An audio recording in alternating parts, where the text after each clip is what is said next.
1 year later, the Starship Olympic departed from the passenger terminal at JFK like any other aircraft. As a VIP, I made my way to the upstairs lounge and was issued a pair of Velcro slippers. After the converted 747 took off, it climbed out over the Atlantic Ocean and at 3,000 meters began a series of fold transfers designed to minimize the amount of air we were taking with us into outer space. After about 10 of these, we were 100 kilometers up and folded out to Neptune to spend 3 hours falling into its gravity well. Flight attendants took over, passing out alcoholic drinks in squeeze bulbs and Velcro slippers to those passengers who needed to visit the restrooms. The captain came on and announced how to view Neptune's moons, Triton and Nereid, and some surface storms that were visible. We now had over 30 runways and a half-dozen serviceable airports on more than a dozen extrasolar worlds, and we were just starting our galactic exploration. The new world of Pretoria had only had its airstrip for a couple of months and was still very undeveloped, although some special projects were underway that were considered a bit dangerous for a more populated world. M was waiting for me at the edge of the tarmac, and soon I had packed my little camping bag in Dragonfly, and we were off to an even newer and more distant world. We spent several days scouting sites for cities and airports and doing a little more than just camping together. It was all peaceful R&R until M woke me up in the middle of the night. "Jay, you need to go to the Grasshopper right now. Don't gather anything or hesitate. We have to get out of here." I had seen M in her role as a military officer a few times, and I knew better than to argue. We had parked Grasshopper far enough away to avoid knocking our tent down as it took off or landed. I was climbing into the rear seat when there was a bright flash of light, and I looked back to see our tent engulfed by a fireball. "What the? Quickly!" She was already in her seat, coping secured and starting the engines. As Grasshopper rose into the air, another bomb went off between the tent and our takeoff point. "Okay, why am I in the jump seat in my pajamas?" "Because you don't prefer to sleep naked. Also, Grasshopper monitors continuously for fold events now. I had some alarms set. We've never known quite what to look for, but there are a few things that we knew wouldn't be normal. There's a fold ship overhead, and it's not in orbit. It's positioned right over us to act as a bomber. Did we know the aliens could do that? We knew it was within the range of their demonstrated tech. We gamed out how it might work if we wanted to use their tech as a weapon. We didn't know if any of them had gone to the same trouble. These guys can obviously aim. Well, they missed the ship. Jay, I'm pretty sure they want to steal the ship. Wouldn't do them much good if they bombed it." She punched the fold drive and folded us straight out of the atmosphere to a point a few hundred miles away. Within a few seconds, the giant fold ship appeared distressingly close. M folded again, and the alien ship followed, appearing even closer. Well, they can track fold events, no big surprise there. "What if you fold out further? I don't want to get too far from the planet. If they try any kind of energy or projectile weapon on us, we might have to make an unpowered re-entry." "They're coming closer." M used the RCS jets to nudge us away, but the fold ship came after us. It wasn't as maneuverable as we were, but it had a lot more power at its disposal. Grasshopper's air-breathing engines don't function in vacuum, so in space it depends on the relatively small RCS rockets and batteries. Well, this is something I never expected to need so soon. You might want to close your eyes, Jay. Why? You don't have a welder's mask back there, and you don't want to be blinded. I closed my eyes, and despite that, my vision was blasted with white light. I threw an arm up to block it, and it barely helped. The light was hot and searing, and ended as quickly as it had begun. When I was able to open my eyes, the alien ship was quite a bit further away, and there was a giant hole in its side. What in the name of the Curators was that? Well, you know those nifty little communicators they use so their not-so-smart tablets can phone home? They call them microfold generators. They're not capable of passing matter, only massless particles like photons, and only across a relatively limited transfer aperture. There's a project going on Pretoria to open one of those into the photosphere of the sun and use the solar energy to fire a steam-electric generating plant. Much more energy-dense than the aliens' methods, and we have all the other tech developed. Well, along come my people with their Mars hats on and... Wait a minute. Fuck, they're not in orbit. So? They're falling to the surface. They can't stop it. The suicidal idiots didn't give themselves orbital velocity, and now if they can't fold out, they're all going to die. My heart bleeds for them. Didn't they just try to kill us? Yes, and this is weird. Their fold drive still seems to still have some functionality, but it looks like, oh my God! She punched us out to well beyond the world's moon, just in time to watch the entire planet disappear in a brief explosion of sunlight. M took us back to Pretoria since that's where the grasshopper was expected. Fortunately, M's landing spot and Quonset hut were fairly remote from the airstrip's active area because I had to loan her my pajama top for us to get to her quarters. M doesn't like to wear bedclothes. What I don't understand, she said as we were getting dressed, is if they meant to steal Grasshopper, how they expected to get it back to their fold ship. It's the main reason we've gone unchallenged on all these worlds. With their nanite tech, the aliens could get down with a little imagination, but getting back up from the surface without infrastructure is their big problem. Perhaps I can help with that, a familiar voice said. He just appeared in the room like a ghost materializing where neither of us happened to be looking. I realize you want to report to your people, but at the moment I think it's rather more important for you to let us know what happened. The curator listened carefully as we related our story. When we were done, he said, I am afraid we bear some fault for this. We knew you were doing new things, but we failed to warn you of some of the hazards you might encounter. We really didn't expect for you to encounter raiders so soon, as their homeworld and usual operating theater is halfway around the wheel of the galaxy. But the news of your activities has traveled far, and they apparently decided your tech would be of benefit to them. Raiders? Not such a young species, but much like yourselves, belligerent and capable of great selfishness. The act of folding out the entire world when they realized they were doomed is typical. We mourn the loss of so much of our effort, particularly knowing you were thinking of making use of the place. But you say they're like us. Aren't we also a threat? It is a matter of debate among us, but at the moment we favor waiting and seeing. So far, your kind are making your destiny, not stealing it from others. I was greatly relieved that it wasn't your full drive that annihilated the planet. We've worked hard to make sure our drives can't be detuned that way. A few of our early ones still can, but we are scheduled to destroy them and replace them with more secure ones in the near future. See, that is a clear difference between yourselves and the raiders. They really do not see how the threat they pose looks to other species. You have individuals with that problem, but you also know that that is a problem. The raiders unfortunately have a thoroughgoing culture teaching that strength and victory are the only virtues. Great, Space Vikings. They also resemble your fictional Star Trek Klingons. You mentioned earlier you had some idea how they plan to get Grasshopper up to their ship. Yes, you noticed they don't believe in making orbit on a raid. If they can conduct a raid in a few minutes, they can do it in the time their ship takes to fall only a short distance toward the surface.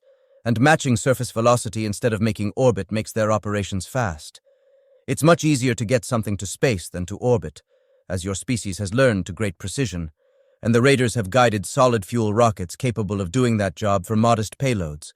And strategically it gives them an advantage because if their ship is over a city, you don't dare disable it even if you could. Had their raid gone as planned, after killing you they would have strapped solid fuel boosters to the Grasshopper and flown it out of the atmosphere, where their fold ship could engulf it at low relative velocity before folding off. We have to get serious about building defenses, M said. We have to worry a bit about our other children. The raiders aren't coming for your other children, M said decisively. We have something they want, and they know it. And now we have to make sure they don't ever get it. You have spread yourselves a bit thin, the curator warned. Only because we didn't know. We have 10 billion people. We have over 100 mothballed 747s waiting to be turned into starships. And we're making a fold drive every month now. Tell me something. How many fold ships does the typical spacefaring species maintain? 3 would be considered an extravagant fleet. They are like your naval aircraft carriers, self-contained worlds. Before this incident, we believe the raiders had 8. I don't think we're going to be doing it that way. If you don't mind, I think I need to get to Earth and talk to some people about this. By all means. M stormed out, and minutes later I heard Grasshopper firing up. Ambassador, how do you feel about all this? The raiders are murderous, I said. We used to be. And some of our individuals still are, but people like M are going to try to harness this power without giving it to the barbarians to use to burn the galaxy down. We will give you your chance then, he said. Just be aware that there is a certain point at which we will have no choice but to intervene, even if it means burning all of your works down. I just nodded, and he disappeared. I returned to Earth commercially, again on the converted 747 Olympic. I wondered as I boarded how many of those original Boeing engineers were still around, and how it would feel for them to know that their 1960s-era aircraft had been saved from the scrap heap by their usefulness as starships. On the flight home, well, it's not really a flight. It's more a fall into Neptune's gravity well to adjust our velocity to match that of Earth. I used sticky pads to organize some of the documents M and I had assembled about our still unnamed new world. Some of those related to files on my tablet computer, and I spent some time watching them. Everything we had gone to the trouble to record. The pond where we had had a romantic frolic, the beaches where we had run, the dramatic mesa where we had envisioned high-altitude runways, and of course every living thing. All of it was gone in a fraction of a second. Part of me wanted to delete the files and burn the documents, but another part of me realized these were now the only records left of this world.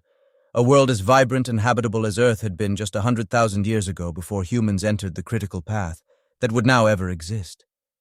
I did not realize I was quietly sobbing until a man in uniform pushed a drink on me. "I know," he said. "I trained M at Edwards. You aren't a warrior, Jay. This is an awful thing for you to have to bear." I tasted the squeeze bulb. It was good old uncut Jack D.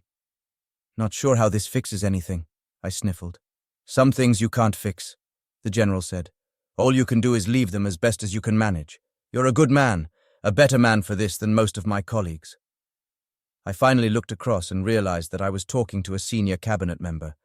I had never met anyone within 3 pay grades of him, despite what I had been doing with the aliens. "I don't know what to do with this stuff," I said, unable to think of anything else. "Well, preserve it, of course. Given your brief time there, it will make a rather small and obviously inadequate museum.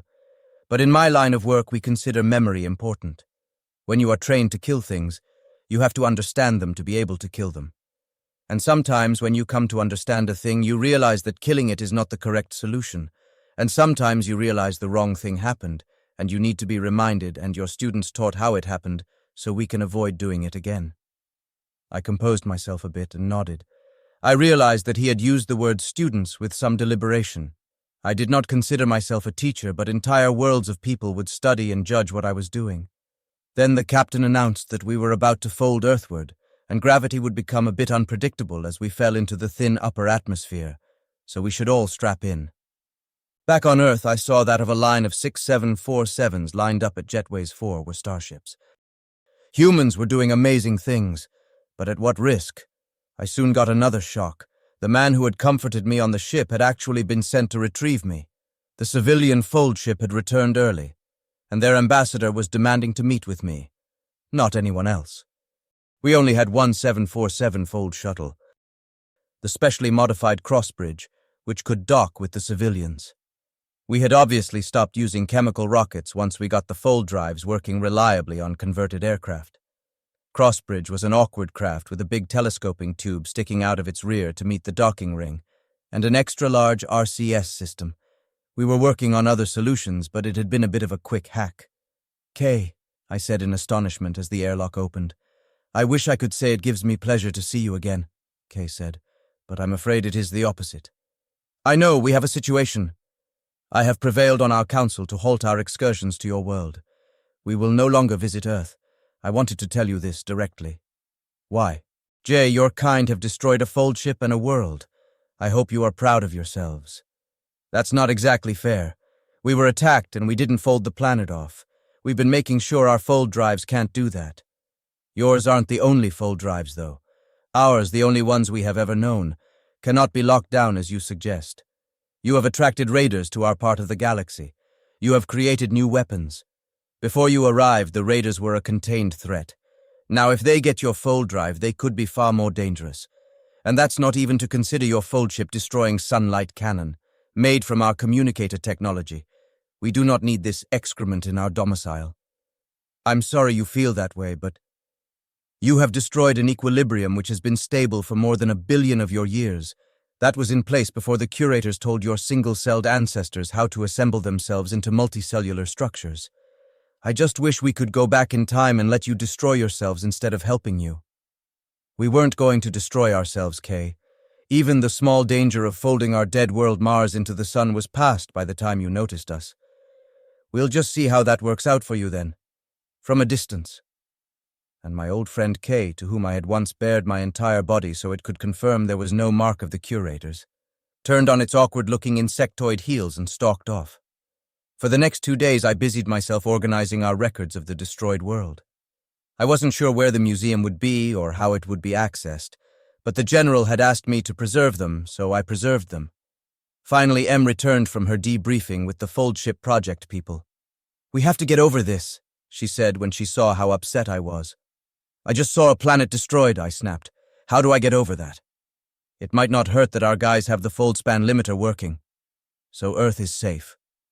Our personal curator even stopped by to assure me that it is an elegant solution that fortunately doesn't limit their activities. They would have been a bit upset if we had deployed the fold inhibitor instead. Would it have inhibited their really advanced fold fields? A fold is a fold, and if you can't make it, it doesn't matter what the target aperture is. He was very polite about it, but hinted that they would have had no choice but to destroy a functioning inhibitor. I also got the strong impression that nobody, including the curators themselves, had ever considered trying to build a span limiter, probably because they were depending on self-interest and the lack of remote control to discourage anyone from turning a fold drive into a weapon that way, and also possibly because making a span limiter out of nanites is either unworkable or impossible. They can fold themselves off from the surface of a planet without disturbing the air or the grass they're standing on, but we made better technology than theirs. It's different. Just as our air-breathing jet starships are different from anything else any of them have done in billions of years, because none of them have ever had a good reason to build a jet engine, and you can't build one with nanites. The general on the Olympic had left me the last half of the bottle of Jack Daniels, and I poured myself another glass. "This is some crazy shit, and I'm not sure I know how to deal with it," I said to the wall with my back turned to her. "Jay," she said softly, touching my shoulder, "I was trained to kill people by pushing a button from 5 clicks up. Nobody ever trained you that way. You just wanted people to feel better about themselves by giving them clearer skin." And she hugged me and made a sound that is half laugh and half sob. "How we will ever get through this?" I asked her. "Let's start by having some pancakes." I busied myself working with Em and her colleagues on a number of working groups, trying to figure out how to best defend Earth and our new colonies, and to deal with our suddenly dubious position within the galactic culture. Then one night I woke up stone-cold alert straight out of a dream as if I'd been ejected from it, and woke Em up by shouting, "I know how to fix this." Em stirred in her sleep and said, "Fix it in the morning." In the morning I went to the facility commander and told him I wanted to make a proposal to everyone at once. I had been something of a hotshot alien specialist before being attacked by aliens myself, so this was given some priority. After another week, we filled a conference room with scientists, engineers, military brass, and a couple of politicians. I had told them only that I had a possible comprehensive solution to our raider problem, and I wanted to present it all at once so it could be digested, challenged, and defended all at once. "We have big problems," I opened. "We know we can kill a raider ship and prevent it from folding our world into the sun. But we also know they like to park their fold ships stationary with respect to the ground, so that they fall if they can't fold out. And a 3-mile-wide fold ship is a hell of a falling object. It's not fair, but the civilians have ostracized us, and there is a limit to what we can ask of the Pompeians, much less the other races we have even less contact with. And we all know how much help we've gotten from the curators." I paused for a moment. "I have a simple proposal. I know it will sound strange, but I ask you to hear me out.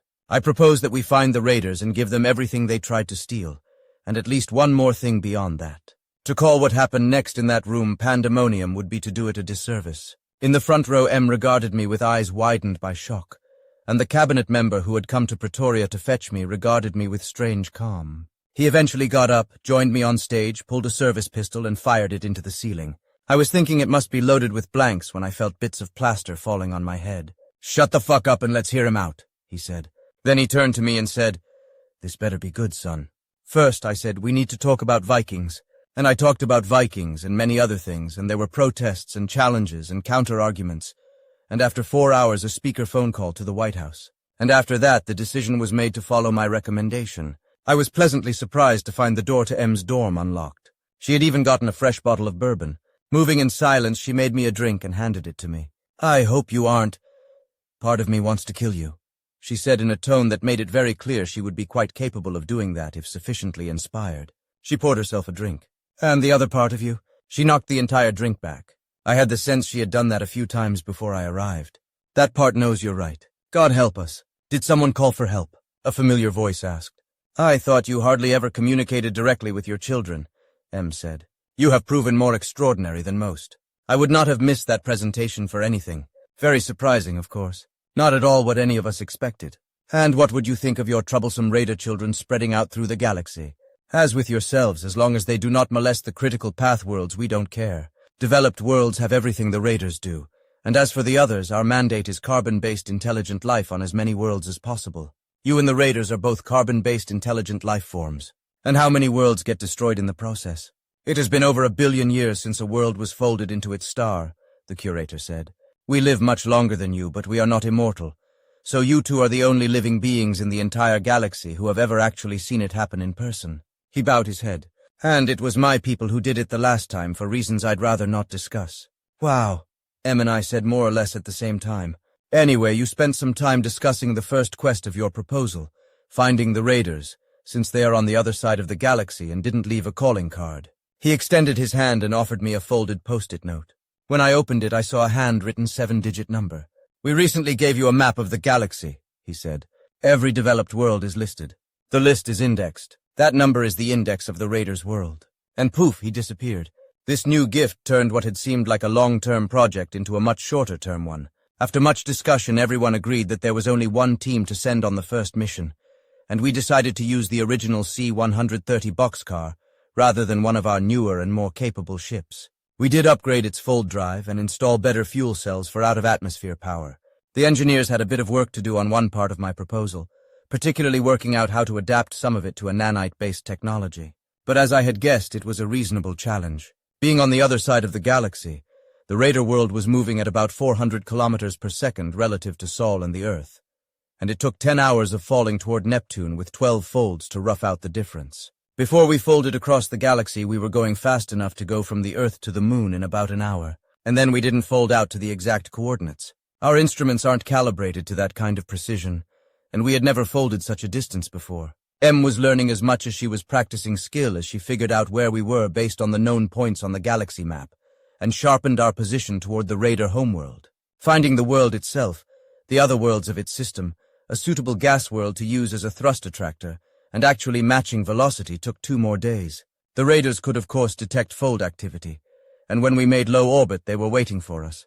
"You've never done this before, have you?" was our greeting. "Not from such a distance," Em said. "We seek the beings known as Raiders. We bring gifts. We are the Raiders, but others would warn that buying us off doesn't work. We do not bring Danageld." I was pretty sure that translated as scree on the other end. "We seek partnership. Others would warn you that we make treacherous partners. The same could be said of us. Would you at least hear our proposal? Your craft is puny. We could destroy you easily." "This is true, and unlike our last encounter, this time we come unarmed. We do not want to destroy another of your ships or another world." There was a long pause. "How do you propose to make landfall?" "We need a flat strip of land." We knew how to describe it in common galactic units. "A vehicular road, beach, or desert flat might be available. We will contact you on your next orbit." A little over an hour later, we received a detailed description of how to get to what turned out to be the roof of a seriously large building. We had to make a couple of folds and fall a bit to get in the right position, and then Em brought us down, gliding down through the increasingly close-up and detailed images they sent us. Everyone who greeted us was armed, and there were a lot of them. The Raiders weren't quite feline. They were furry and their ancestors obviously carnivorous hunters, but they didn't quite resemble anything familiar. They reminded me more of lemurs than anything else on Earth. They all pointed their weapons at us as one of them stepped to the forefront and said, "You say you bring gifts." The Raider's fur was decorated in a dazzling mix of colors and patterns, and it took a moment for me to realize these were artificial, not natural. The Raiders were bipedal, with hands much like our own but oddly cloven feet which were thickly shielded from the ground by some kind of horn or nail shield, and they wore their mark of the Curators across what a human would call his chest. The colorful patterns carefully avoided the mark. It was not clear how their weapons worked. They appeared heavy and had roughly the shape of a long gun, but whatever they were, it was clear from the way they handled the devices that they could make something bad happen if pointed at you. I gestured toward the boxcar and said, "This is our first gift. We give you this starship. It is an example of our craft for you to either use or take apart and inspect as you desire. We place no constraints on this gift. Not that you could. Of course. What do you want in return? We would like to make a proposal to your leaders. This is just the beginning of what we hope might be a long-term partnership." They took us to a place that looked a lot like a hotel, except for the really secure doors and lack of windows, and we were there for a while. They gave us water and eventually food, which was obviously nanite duplication of template stuff we had left behind on the boxcar, and otherwise we had no communication of any kind with anybody. Em worried about that, but I told her they were probably picking the boxcar apart before deciding whether we were worth an interview. Finally, we were summoned. There were about 30 raiders physically in the room, but the real leaders appeared by video. Your perverse modesty habits give us worry that you might be hiding weapons, the leading physically present raider said with a shrug. And we have also been told that you have no mark of the Curators, one of the leaders said from a large projection screen. We find this highly unbelievable. I started to unbutton my shirt, but Em slapped my hands away. No, Jay, I got this, she said, and she disrobed, casually tossing her clothes to the corners of the room as if she didn't care if she ever retrieved them. It's appropriate, she said as she cast off her shirt. After all, I was also naked when I destroyed their ship. I sucked in my breath, but the aliens didn't react. We are more relaxed in our perverse modesty habit when we sleep, she continued. Pants to the other side of the room. Our ship scree caught you sleeping. Yes, it was an excellently planned attack, she said as she flung her panties away. How did you ever prevail? I had programmed my ship to monitor for unexpected fold activity. It woke me up when yours entered the system. Your ship can monitor for fold activity without active human operators. Our ships can fold without human operators. But in this case, all it had to do was get me and Jay awake and to it before your guys bombed our tent. She let this sink in. As with the Vikings, victory is victory, but killing your enemy as they sleep is not exactly glorious. Em, now naked, held her hands up and slowly spun around so they could see her from every angle. Extraordinary, several voices said from the projectors.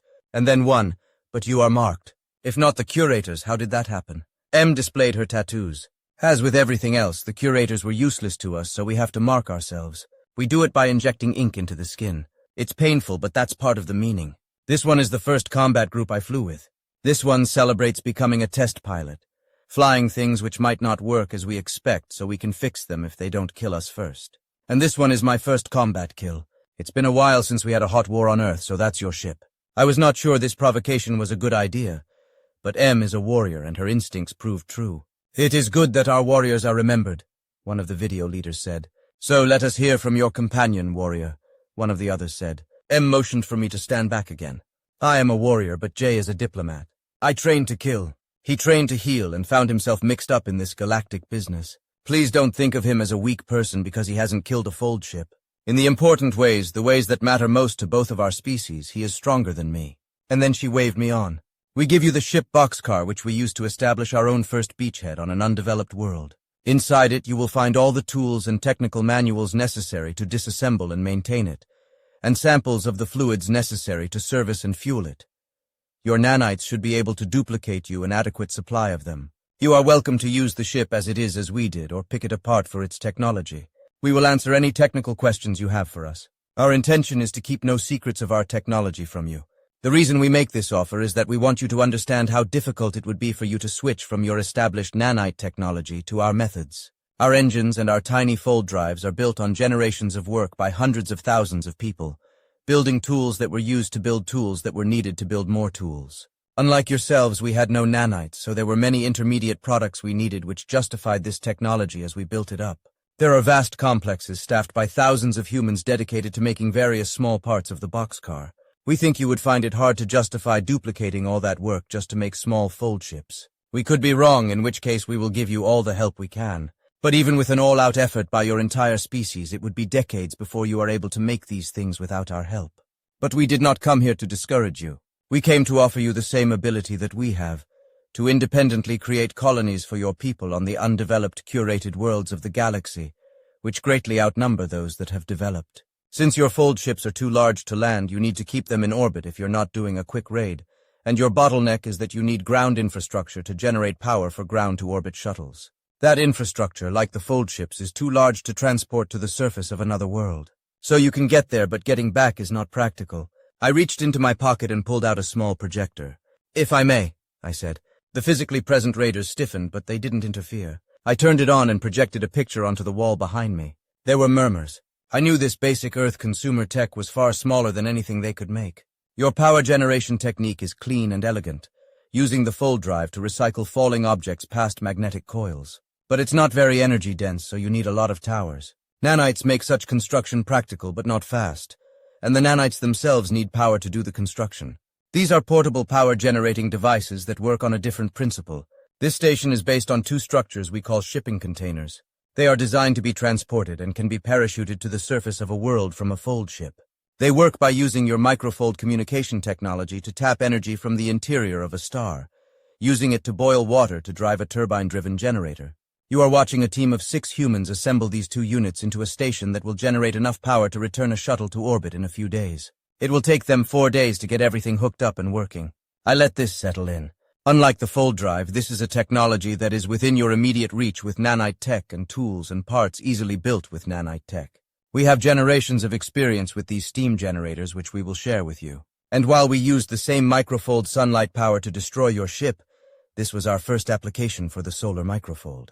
It was the power generator that gave us the idea for the sunlight cannon. So you will be giving us your super weapon too, one of the leaders said from a monitor. You don't even need us for that. The only secret of the sunlight cannon is that it is possible to make them at all. Making boilers and generators can be a bit tricky though, and we can steer you past a lot of mistakes we made learning those crafts. From another monitor, this is an extraordinary offer which seems much more likely to be some kind of trick than to be genuine. These are extraordinary times. We reason that if you are busy expanding your culture to new worlds, you will have no need to make war with us on the other side of the galaxy, or even your old neighbors. We have this experience with members of our own species who sometimes became raiders. Buying them off did not work, but accepting them as neighbors and working together with them in partnership did. Within a few generations, nobody remembered that our ancestors had once been bitter enemies. You have the ship. We make this further offer. We will give you the location of Earth. We have brought the segments of a docking ring which will make it possible for our shuttle to dock with you. Mount it to one of your fold ships and send it to Earth. All we ask is that you make stable orbit. We will provide shuttle service for any personnel you wish to send, and we will show them anything they want to see. Our production facilities, our transportation infrastructure, our power plants, even our weapons. And we will give them the power generation technology, which was a bit too big to fit in the boxcar. I offered the projector to one of the physically present raiders who seemed to be in charge, and they escorted us back to our room. M did not bother to retrieve her clothing, but it was delivered to us in a leather bag a couple of hours later. We were locked in our suite and had no communications with the outside world, but they treated us decently. After 2 days, a screen lit up and one of the raider leaders addressed us. We have decided to accept your offer to visit Earth. The fold ship Scree has just departed with your docking ring in place. We were kind of hoping to go with it, I said. You should hope this goes well, the raider said. Whether you ever see your world again depends on the reception we receive from your people. Well, that's not ominous at all, I said as the screen went dark. And not exactly unexpected either. Vikings, remember? M said. Just be glad we're not in chains in a dungeon. Yet,